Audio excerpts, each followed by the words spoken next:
নমস্কার বন্ধুরা, temporary local শুভর আরও একটা নতুন এপিসোডে আপনাদেরকে স্বাগত। আজকে যে এপিসোডটা আমরা করতে চলেছি সেটা খুবই একটা গুরুত্বপূর্ণ নিউজ। সেটা হচ্ছে কলকাতা নাইট রাইডার্স টিমের মালিক তথা বলিউডের বাদশা কিং খান গতকাল উনি উপস্থিত ছিলেন আহমেদাবাদে প্লে অফ ম্যাচে কলকাতার। সেই ম্যাচ দেখার পর, কলকাতা জিতে অবশ্যই দেখার পর, উনি আহমেদাবাদের অতিরিক্ত যে হিট ছিল সেই হিটে উনি অসুস্থ হয়ে পড়েন।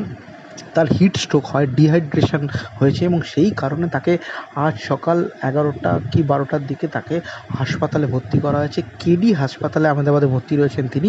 তার স্ত্রী গৌরী খান ইতিমধ্যেই পৌঁছে গিয়েছেন আহমেদাবাদ হাজব্যান্ডের পাশে থাকার জন্য। আরও গুরুত্বপূর্ণ কোনো আপডেট এই বিষয়ে আমরা যদি পাই সেটা আমরা আপনাদের সামনে তুলে ধরার চেষ্টা করব। ততক্ষণ আমাদের চ্যানেলটা দেখতে থাকুন, আমাদের পাশে থাকুন।